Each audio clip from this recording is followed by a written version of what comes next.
Welcome, listeners, to the true iteration of That's a Good Card. Today, Ya will have the challenge of getting me to say, that's a good card. While Ya will be doing the convincing, I'll be playing the devil's advocate. And stay tuned to the end of the video for one of our favorite segments that we're deciding to bring back. That's a good card? ? Also, now's a good time to remind you to hit that subscribe button if you're listening to us on YouTube. And please leave a comment below with your suggestion for our next card, which is the perfect segue into today's card, which was requested by Sam from one of our favorite MTG podcasts, The Howling Salt Mine.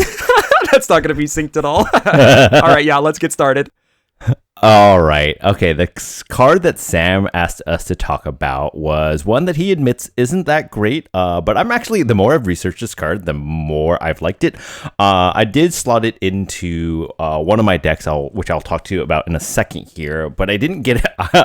It's one of those classic, you put it in, you're so excited about it, but I never saw it. I didn't see it once. I never drew into it, and it just didn't happen. So the card we're talking about is a card called Mystic Reflection. It's one generic and a blue. It's an instant, and it says, choose target non-legendary creature. The next time one or more creatures or planeswalkers enter the battlefield this turn, they enter as copies of the chosen creature. Also, it has a foretell for 1 blue, and then for those of you who don't remember what foretell does, it says during your turn, you may pay 2 and exile this card from your hand face down, cast it on a later turn for its foretell cost of 1 blue pip.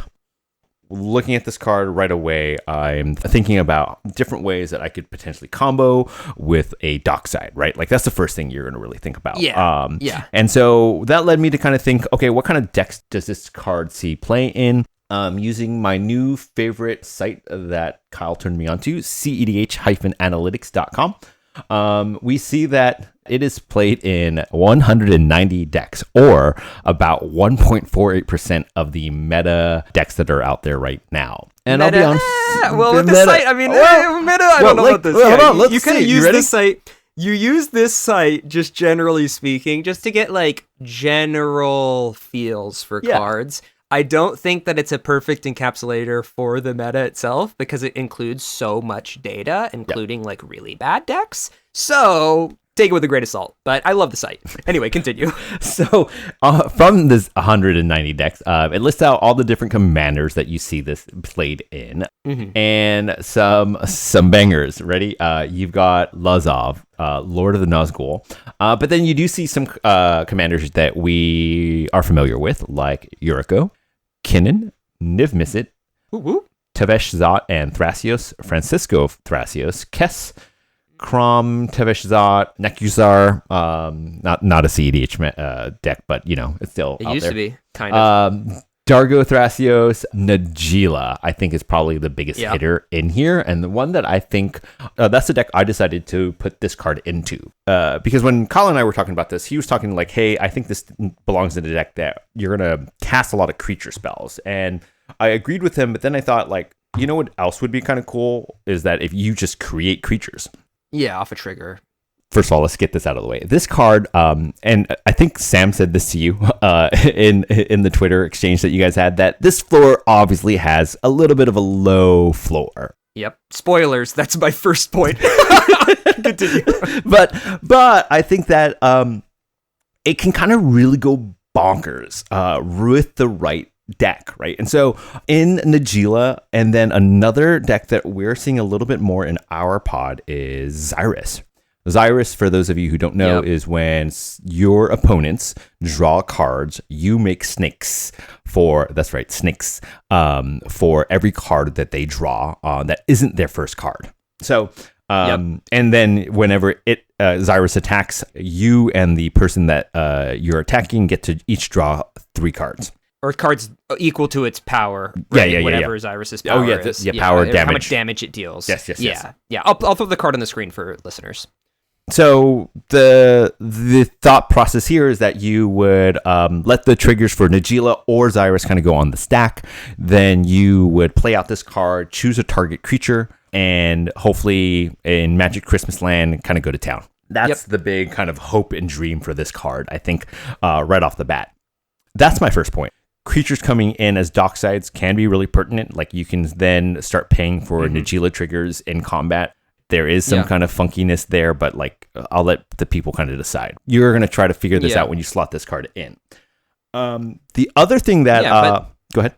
Well, I was just going to respond to that first point that you made, kind of talking about the power that this card has with things that kind of just create creatures. I will put a note out here and notice, just in general to the listeners, where how Mystic Reflection works. The entities that are being created have to be created at the same time. So, for example, Najeela triggers will put on multiple triggers onto the stack, so it will only affect like one. Like you get one dockside from multiple warriors entering the battlefield just because they're separate triggers. But something like Tevish Zot, a planeswalker that creates 2 Thrall tokens, for example, if you cast Mystic Reflection and then activate that ability, because both of those 2 Thralls are entering the battlefield at the same time, they could both be docksides. So it's kind of interesting to think about how you can get multiple instances of value out of this card. So you might not be able to get, 3 docksides from your Xyrus triggers, or 16 docksides from a Najeela trigger with this card, but it is interesting to think about what kind of big non-legendary creatures you could get 2 of with something like a Tevish Zot ability. Yeah.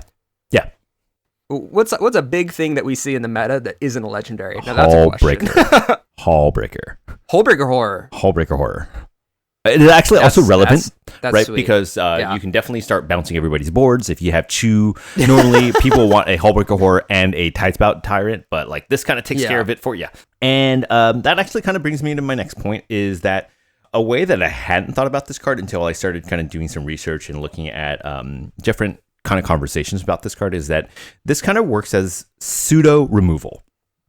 And so what I kind of mean by that is, like, let's say Kyle's about to cast Talion. He's pretty stoked about naming the number 2 or maybe number 1 according to the Discord, and you're like, cool, in response I'm going to cast Mystic Reflection, right? You're going to choose a non-legendary creature, and then now instead of Kyle getting a Talion, he'll get whatever creature you name, maybe a Elvish Mystic or a Llanowar Elves, that kind of a thing. You can basically kind of essentially have your opponent's commander come in as something else. I think that's a pretty cool tech. And you can kind of even wait on this, like you can foretell it for 2 generic, and then kind of sit there and wait, and then people are going to be like, do I even care about that foretell card? And they'll probably forget that you foretold this card at some point. Yeah, exactly. And then it could even be used to stop someone else's dockside, right? It's the same thing, whether it's like a value engine or something that's going to win, a creature that's going to win them the game, right? That was another big question that I had. It's not necessarily a downside, so I didn't bring it up, but I'm just wondering like how relevant the foretell text even is, right? Well, it's like, how often are people casting this for the foretell cost? Like, I haven't slotted it into my deck yet. I just actually picked it up from my local game store, but I haven't cast it just like you said that you hadn't. So I'm wondering if, people post in the comments down below, if you're actively using this card, like how often are you foretelling it and just letting it sit there? And even better of a question is, how often are you foretelling this card and is someone at the table going, that's a Mystic Reflection right there, right? Because like, how many foretell cards are really being played right now? And that's my question, is how many people actually know what's going on? I can only think of one card, and it's in red, and I believe it's Delayed Fire Blast Ball? Delayed Blast Fireball? Delayed Blast Is that Fireball. foretell? Sorry. It has foretell, I believe. I'm looking it up. It does. It has foretell with a 6 cost. And then I think if you cast it for its foretell cost, it does more damage, correct? It does more damage. Yeah. I don't think people really foretell that card, but that'd be wild if you did. I think I've seen it maybe once or twice in some gameplay video. That's the only time. Yeah. So I honestly don't know if I would foretell this. Yeah, it's hard to know because at that point it's like, are you telegraphing by foretelling? Like, because then people are gonna know that you have it, and even though you're saving yourself like that 1 colorless mana, it's like, is it worth it to kind of let the table know that you got something? I don't know. Yeah, I don't know. All right, move on to your next point. So my last point. I don't think the CEDH meta is ready for this last point. I think this is Okay. There has been a card for a long time that I've always kind of wanted to use to win the game. Kyle's gonna have to put this card up there. I'm sure some people have heard about it before, but this would be some really cool secret combo tech with Biovisionary. I know. Oh my Kyle's God. asking himself, what is Biovisionary? I'll read it. Do you know? Biovisionary. You ready? I just looked it Read up. it. No, I looked it up. Biovisionary costs 1 generic, 1 green, 1 blue, and it's a creature human wizard that's a 2/3. The community rating is a 3 out of 5 stars. It says, at the beginning of the end step, if you control 4 or more creatures named Biovisionary, you win the game. So you need 4 copies of Biovisionary, and you win the game. You need to. It's that easy. You need to have this on the playing field. You need to cast Mystic Reflection. You probably need, like, I don't know, an Avenger of Zendikar. Uh-huh. You'll create as many 0/1 as you have lands. They will all come in as a copy of Biovisionary. Move to end step, win the game. I love it. It's Right? that easy. And if you don't have that enough, easy. you could just use other copy spells, because this meta is kind of copy spell heavy, right? Right? And notably, the ruling does say token creatures. This is from 2013. Token creatures that are copy of Biovisionary will count. Absolutely. I'm not gonna lie. Like I said, I've always really wanted to, and then I feel like I was gifted this card to kind of make this happen. I'm gonna try this out. Wow. I'll let you guys all know how that goes. See you at the next tournament. CEDH. If you win with Biovisionary, hats off to you. Yeah, wow, that would be incredible. Obviously, this last point was kind of like tongue in cheek. I think that the main thing that I think you should kind of use here are my first 2 points, right? I think that the potential value for, again, the right commander that kind of already kind of spits out creatures like a Xyrus or a Nagila is really kind of cool and can really kind of get you a lot of value. And then the second point is now let's say you're sitting across from a Kinnan. He's about to do big Kinnan flips. His eyes light up because he's going to flip. So in response to his Kinnan activation, boom, you Biovisionary. And then point to something like maybe even make it another Kinnan. Don't Biovisionary. Oh, no, Biovisionary. I'm sorry. Mystic Reflection. Not Biovisionary. Mystic Born Upon the Reflection. Wind, Biovisionary. Mystic Reflection, his big Kinnan flip. And in this meta, like anything that kind of keep people guessing, I think is pretty neat. Yeah. Those are That's a great point.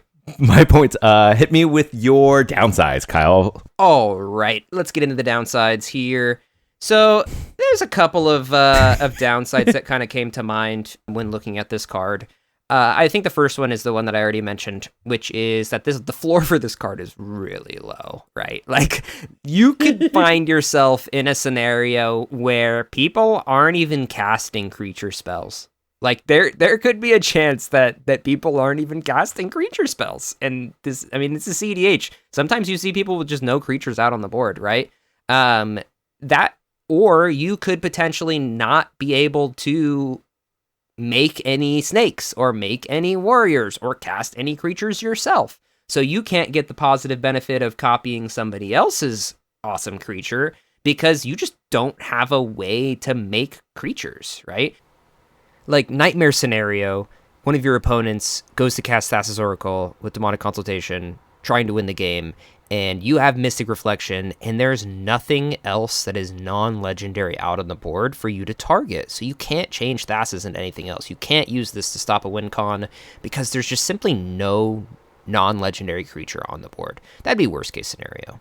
So that's the floor for this card. The floor for this card is that this card literally does nothing. And there's chances that, in certain turn cycles where you can even play it with a valid target on the board. It could be possible, right? That being said, in our current CEDH meta, I think that there's a good chance that you'll find something to be able to copy. I think that the bigger issue is making sure that you're playing this in a deck where you actually have creatures to cast or have a way to make the creatures yourself. Yeah, I think that's a really good point. That was a lot of what I thought about as well when I was kind of looking at this card and like looking at the decks I would want to play. And I think that's why I kind of like I went towards probably mostly getting value out of your own Mystic Reflection, right? Like is playing it and so that you can be sure that you're going to have good targets for yourself, right? Like so being in a deck that like Najila where you already play your own Dockside or you play your own Ranger Captain and now you can potentially get another Ranger Captain search or have two Ranger Captains to kind of crack, one for yourself and then one to crack on somebody else's turn so that you can't, so you don't have to like waste it. But that's a great point. Yeah. Yeah. Cool. My second point is that the denial aspect of this card kind of like relies on quote unquote bad creatures being played. So like, for example, let's say somebody's casting a Dockside, right? And you're like, oh my gosh, I don't want this Dockside to resolve. I'm going to cast a Mystic Reflection and target another creature on the board so that this Dockside comes in as one of those instead. And then you look across the board. There's just no good targets. It's just, it could just be all legendary creatures like Talions, Kenriths, whatever. Or the other cards that are being played that are non-legendary are probably really good, right? Whether it's a Grand Abolisher or, what, I don't know what other non-legendary cards there are. I guess the ideal scenario is like there's a Mana Dork out there that you can target with this, right? But there's not always a Mana Dork out there. There's not a lot of options for quote unquote bad cards for you to target in the sense of using this for removal. So I think that's where it gets a little tricky. I do think, to your point here, if you're in a spot where you're looking to use this as removal, the game's in a bad spot for you and maybe the rest of the table already, right? If you're in the middle of a counter war and you're like, hey, we've all been there. I have a response, but this is not a great response. So you're going to, and I think this is where you lean into your politics and go, Kyle, you're not going to like my answer for this Dockside. That's going to create 12, right? Like, yeah. So if you have a counterspell, you're gonna have to try to use it so that I don't have to use my answer.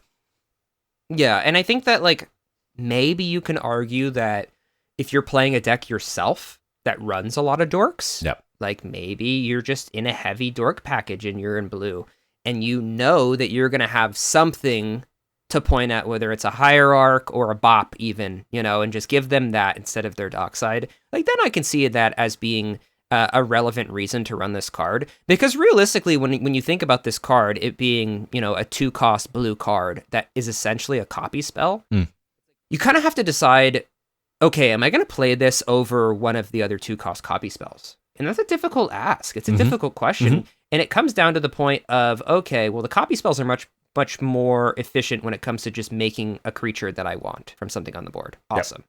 I don't need to have another creature to cast or a way to make it. The copy is just better in terms of the positive aspect of that, not including the multiple instances of creatures coming in at the same time. I get that. But those are kind of few and far between.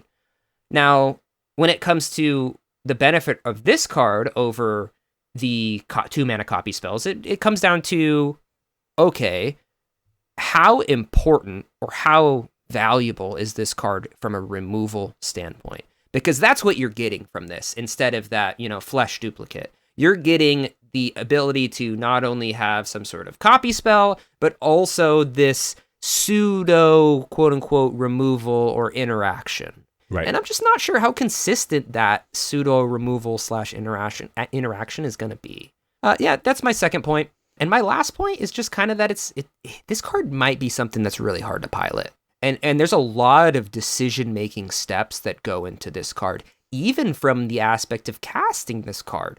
Is it the right play to foretell this card? Maybe. Is it the right play to just simply hold it up and not let the table know that you're foretelling something?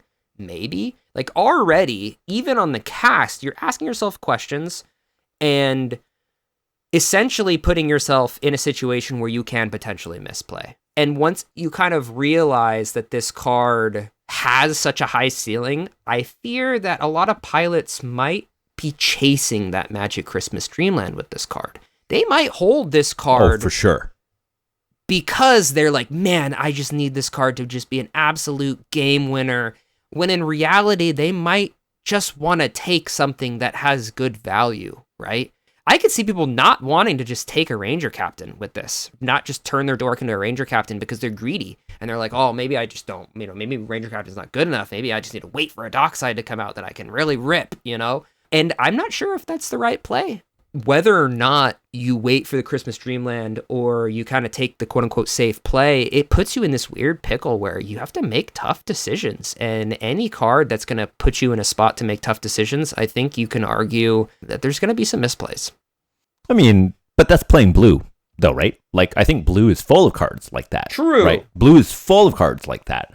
And honestly, it kind of brings me to your fourth point. Yeah, that's right. You didn't know you had a fourth point, but I'm going to bring up. I'm going to bring up the fact that part of the problem with this card is it's in blue. Guess what? Blue is full of banger cards.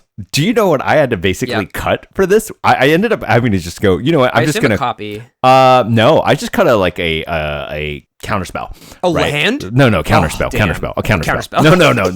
No. Don't mess with your lands. Don't mess with your lands for quote unquote like test and pet cards, right? I just removed like a counterspell. I think I removed like offer. Yeah, something like that.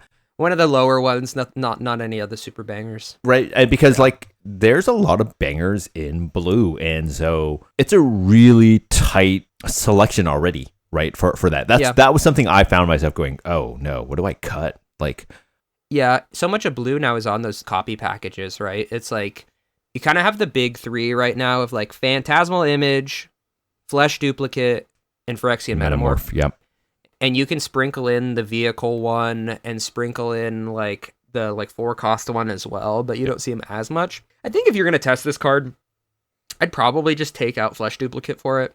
I think that's where I see it kind of fitting like a similar role, just for testing. Yeah, just for testing. Yep, I agree. But I think that's kind of where I'd slot this in.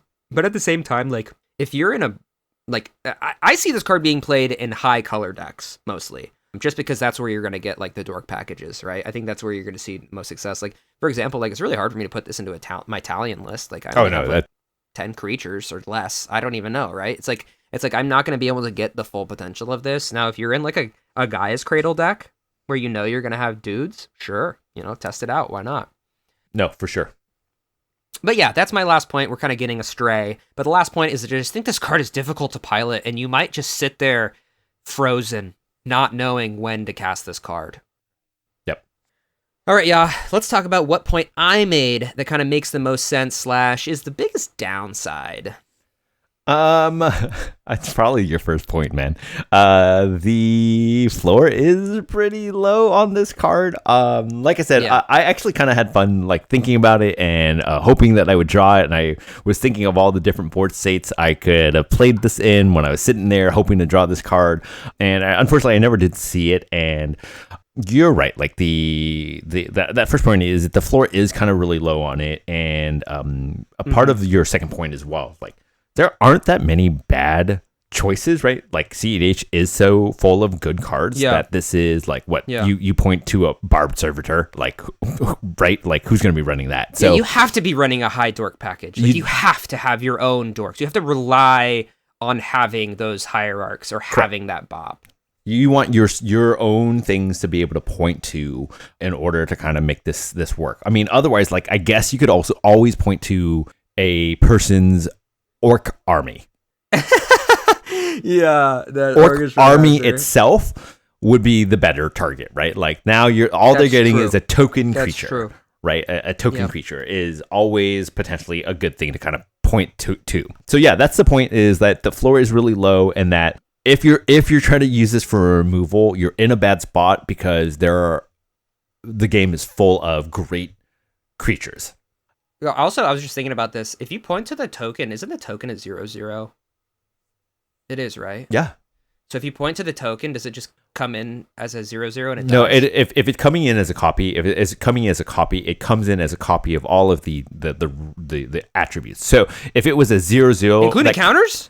If it was a 0/0 that came in I don't know. as something with counters on it, then yes, it would come in as just a 0/0. Tokens, though, get created as that thing, right? Like it is a 1/1 warrior, right? They are created as 1/1 warriors. You can have them come in as other 1/1 warriors. Yeah, but I think that the token itself for the Orc army is a 0/0. And I don't think that when you copy something, it keeps the counters, so I think it just dies. They're not getting counters, though. They're getting base 1/1. In the case of warriors, it's not coming in as zeros. No. Of Orc army. Orc army. Oh, yeah. That's even better. That's what I'm talking about. Oh, that's what you're talking about. I'm talking about the Orc army, my guy. Oh, that's even better. Actually, my point is even better now. Target the Orc army. It's a 0/0 with counters. Oh, on it, right? We're gonna have to cut that. And you're just gonna get a 0/0. Leave that in. Never mind. You're not gonna get the counters. Leave that in. Yeah, leave this in. Leave this in. You're so confused. I was so confused. Yeah, you're right. Not gonna Dude, work that's that even way. better. That's actually Magic a is great hard. target. PSA. Magic is hard. Magic is so hard. That's an even better target.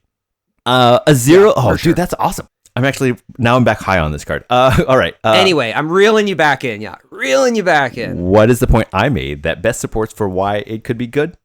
I mean, the gambling man inside of me wants to say that it's the Magic Christmas Dreamland of just like playing this in a deck that creates a bunch of creatures at the same time, and then you just get like 5 Docksides. Yeah. At the same time. Like, I mean, that sounds awesome. And I would totally be that pilot, by the way, that sits with this card in his hand, waiting to cast this. Because I'm like, man, do I not want to do it. Also, I'll make a side note as well. I don't think I would foretell this card. In like a tournament setting, I think if you assume that your opponents are good, then you probably shouldn't give them information that you have this. But at the same time, like, I've played in a lot of tournaments where there's not a lot of skilled pilots, so at the same time, I don't know. But like in a top 4 and you're playing against like really good opponents, if you somehow get to the top 4 and you're playing Mystic Reflection in your deck, you probably shouldn't foretell this card. Who's gonna see this coming? Who do you think is going to see this coming? Sam from the Howling Salt Mines. We're sitting at a Final Four. Awesome place to be, by the way. Him. And he and you are sitting at a final table. I foretell Mystic Reflection, and he's like, I know what's going on here. Like that would be amazing. We're all just gonna start hooting and hollering like, "Oh, Mystic Reflection!" I would say that if we're sitting there and it's comedian or wounded, they don't see this coming from at all, right? They sit there like, oh, you think that the tournament grinders won't know this card because you don't see it as often? Yeah. I mean, like it's not that of a deep cut. Like this card, I think people will recognize this card. It's not this like random common that's printed one time years and years and years ago. Like, I feel like this card is semi-relevant to Magic the Gathering, therefore people will know about it. Anyway, I digress. Listeners, that was the best point you made. Let us know. Let us know. Let us know. 1 down in the comments if you've heard of this card. Please. A two if you would have no idea what the fuck Be somebody honest. foretold Be for honest. the CEDH table. Be honest.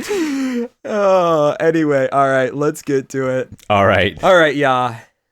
Did we get you to change your mind, Kyle? I'm not gonna lie, I can hear some of it in your voice, but did we change your mind about Mystic Reflection from what I said? Were you convinced?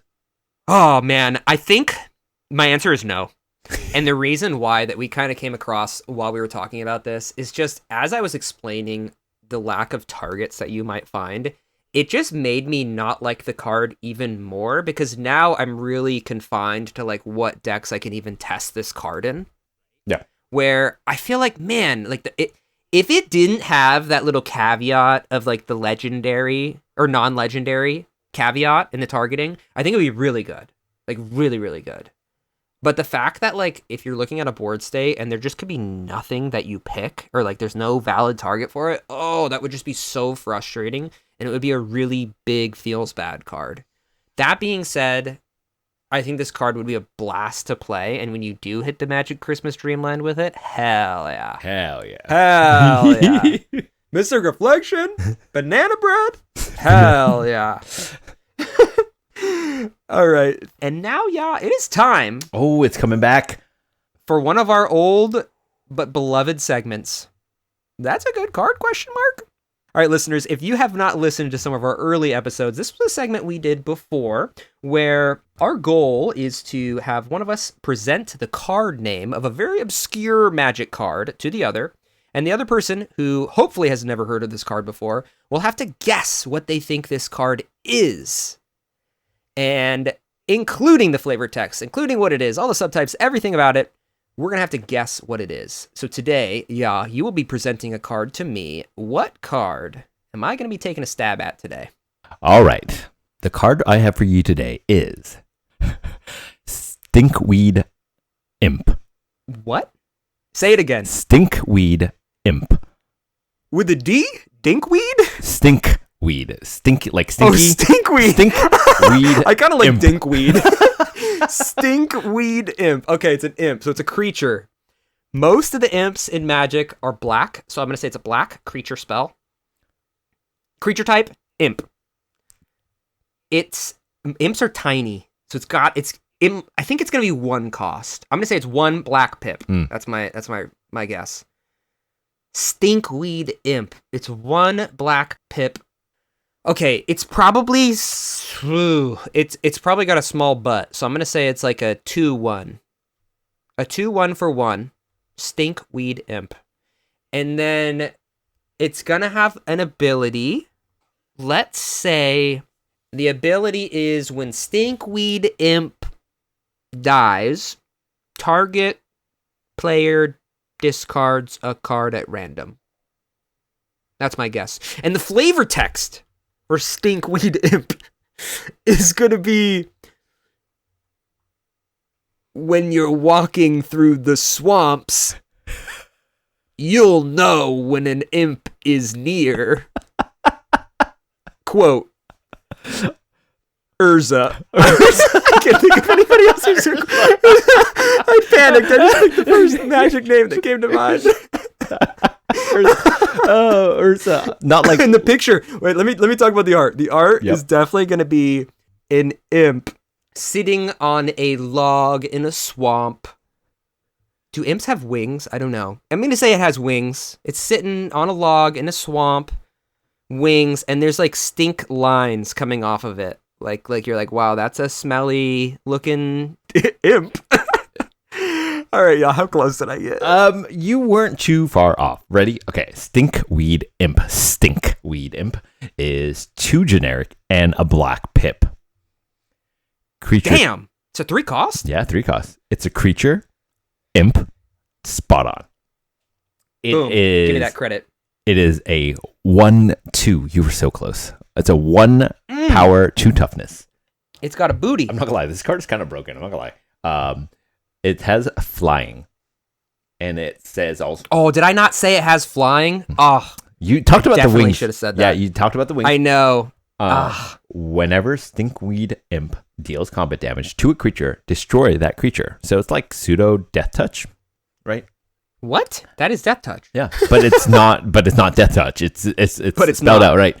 And then but it's not. Here's the broken part for it. It has Dredge 5.